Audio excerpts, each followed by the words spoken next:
I was on a Zoom meeting recently, which means that I was doing what many people do when they are on Zoom meetings. I was trying to, of course, listen carefully to other people while not being completely distracted by everything else that I had on the screen.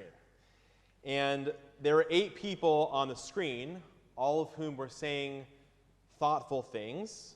And somewhere in the middle of the conversation, I realized that I had spent an alarming amount of time looking at the small square on the screen with my own face in it. And I noticed the angle of my head and how it looked in the light, and I noticed, of course, the receding hairline that seems to be receding and receding and receding. I noticed my expression, my sometimes discomfort, and as each person talked, I found it hard to stop looking at myself, too. Human beings throughout history have never seen themselves as much as we see ourselves today. Because for most of history, people encountered their own faces occasionally. Perhaps it was in a reflection of water, or it was in a mirror, or it was a portrait if you were wealthy enough and willing to sit still for an unreasonable amount of time to have that portrait drawn. But we see ourselves constantly. Photographs and FaceTime and Zoom and doorbell cameras, and of course the front-facing camera that appears accidentally while managing the camera app that often reveals an angle of the human face that no person should ever see, ever. The writer Catherine Shannon published an essay in the New York Times this summer about what all of this staring at ourselves may be doing to us. And she asks us to imagine behaving at a cocktail party the way that we routinely behave on Zoom. So imagine yourself at a cocktail party carrying on a conversation with another person while also holding a mirror and watching yourself as you speak to that person in the cocktail party. And that image stayed with me.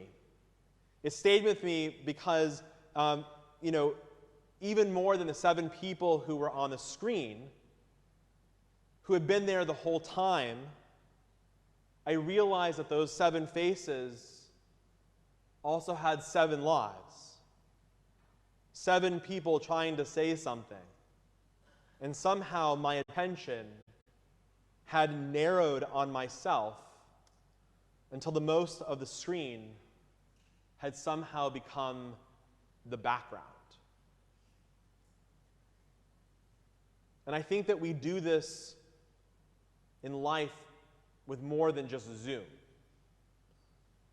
Sometimes we drive the same road long enough that we stop seeing the houses and the trees and the bushes that are on that road.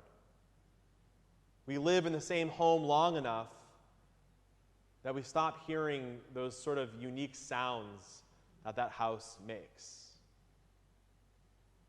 A significant other puts a cup of coffee beside you in the morning, and eventually the coffee somehow just simply appears, as if it was produced by a small and extremely dependable household miracle. A child comes downstairs, a loved one walks into the room, a friend calls, perhaps a dog puts its head on your knee, and you don't notice it as much because it becomes part of the background. The ordinary world keeps offering itself to us, and because it keeps offering itself, we somehow get used to it. Familiarity has a strange power. It can make extraordinary things just disappear. Maybe it's the sound of someone you love laughing in another room. Or it's the friend who keeps checking in. Or maybe it's the body that got you out of bed this morning. or the child's face that's changing so gradually that you cannot see it happening until one day you look at a photograph from 6 months ago and wonder where that little kid was. And painful things can disappear too, into familiarity. Perhaps the exhaustion that we have started calling normal, a friendship that quietly is thinning out, the tone that we use with someone that we love because we have used it so many times that we no longer hear it the way that we should. The thing that hurts in our life, but has hurt for so long that we have learned how to somehow navigate and step around it. Because human beings adapt. Thank God we do. We could hardly survive if we weren't as adaptable as we are. But adaptation can make us remarkably good at living with something that we ought to notice more. And I want to suggest that maybe this is one of the quieter invitations of this month of Elul. In this month that leads up to the high holidays, to notice what has become background. During the season, as we said at the beginning of the service, we sing and add Psalm 27 to our prayers. And in the middle of that psalm, it says, L'cha amar libi bakshu fanai, et panecha Adonai avakesh. My heart hears, seek my face. Your face, Adonai, I seek. And I truly love that Elul gives us the psalm about seeking a face. Seeking requires a particular kind of attention. Because you can glance at something that you have seen 1,000 times, but to seek, as the psalm suggests, is to believe that there is still something there that is worth discovering. Imagine bringing that kind of attention to a face that you have loved for 20 years or 65 years, or to your child who has been changing ever so slowly, or to the life that you're living right now, the ones whose routines have become so familiar that you can move through an astonishing percentage of the day without even needing to think very much at all. Seeking is a way of bringing things into focus. And it happens in unique ways. A child says something unexpectedly funny. A friend pauses before saying, I'm fine. And for once, we hear the pause and the message that's in the pause. We step outside after work and discover that the sky has become beautiful while we were answering emails. And for a moment, the ordinary world becomes visible again. I think that Elul asks us to become a little more available to seeking out those moments. As we enter the month of Elul today, literally, the first day of the week of this last month of the year, I want to suggest that one small practice can help us become awake to the things that we often miss. I want to invite you this week to just notice something familiar, as though you had not seen it before. Maybe it was a face of someone you love, or maybe it's your own face looking in the mirror in the morning. Maybe it's a kindness that you have started to expect, but maybe you shouldn't. Maybe it's the sound that your house makes in the morning, or your own breath or body. Or maybe it's something beautiful that you pass by every day.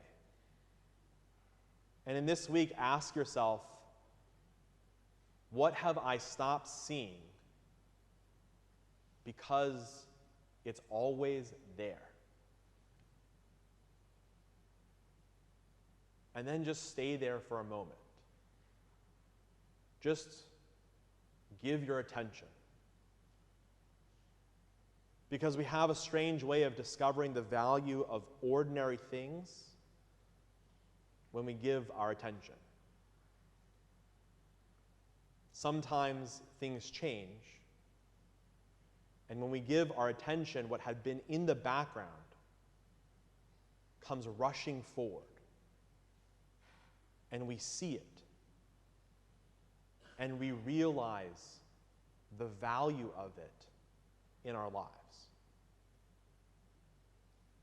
This month that leads up to the High Holy Days gives us a way of seeking.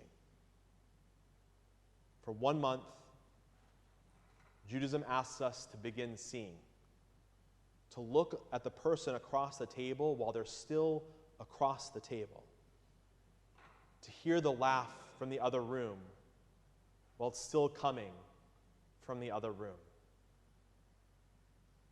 to notice the friendship that needs tending, the tiredness that has become ordinary, the kindness that has become expected, the beauty that has become the passing scenery.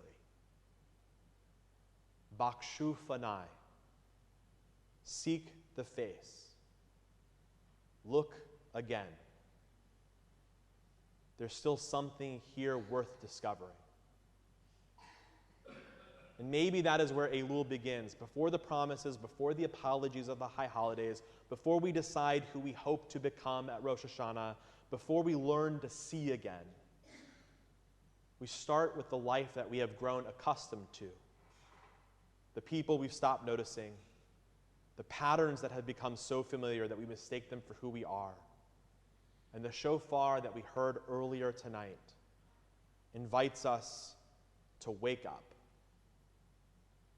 And perhaps waking up begins right here, looking again at the life already in front of us, of discovering how much of it we have been too busy for, too distracted for, and too accustomed to see. May we use this week, this first week of Elul, to pay attention, to seek out, and see the face of the people we love or ourselves right in front of us. Shabbat Shalom.